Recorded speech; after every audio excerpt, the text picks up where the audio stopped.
আজকে রওনা দিলাম সেন্ট মার্টিনের পথে।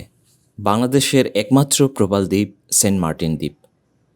কক্সবাজার জেলার টেকনাফ উপকূলে অবস্থিত এই দ্বীপটি স্থানীয়ভাবে নারিকেল জিঞ্জিরা নামেও পরিচিত।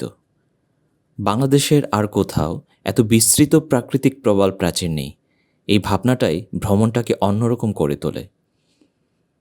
খুব ভোরে ঘুম থেকে উঠে রওনা দিলাম জেটি ঘাটের দিকে। 2012 সালে একবার গিয়েছিলাম, এবার দ্বিতীয়বার। স্বাভাবিকভাবেই একটা আলাদা এক্সাইটমেন্ট কাজ করছিল।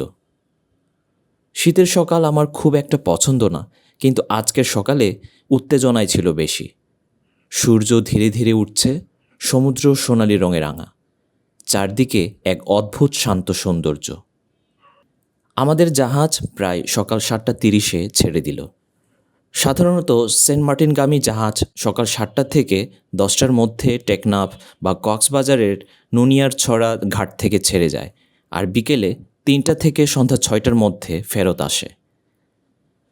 জাহাজের ভেতরে সময়টা দারুণ কেটেছে। কলিগদের সঙ্গে গল্প, সমুদ্রের বিশালতায় নিজেকে খুঁজে পাওয়া, আর হঠাৎ করেই মনে হলো একটা কবিতা আবৃত্তি করি। আপনাদের জন্য 5 লাইনের ছোট্ট একটা কবিতা। সমুদ্র ডাকে নীলের ভাঁজে, মন হারাই ঢেউয়ের মাঝে। রোদে মাখা সোনালি জল, স্বপ্ন ভাসে টলমল টল। দূর আকাশে শান্তির গান। এই সৌন্দর্য উপভোগ করতে করতে প্রায় দুপুর 12:30 পৌঁছে গেলাম আমাদের কাঙ্ক্ষিত গন্তব্যে। ঘাট থেকে কয়েকটা অটো নিয়ে চলে গেলাম আগে থেকে রিজার্ভ করা ফ্যামিলি টাইম রিসোর্টে। এরপরের গল্প, দ্বীপের অভিজ্ঞতা, খাবার, সূর্যাস্ত আর রাতের সেন্ট মার্টিন সব বলবো পরের ভিডিওতে। ততদিন পর্যন্ত সবাই ভালো থাকবেন, সুস্থ থাকবেন।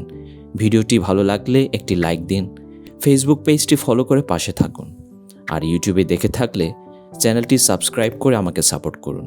ধন্যবাদ।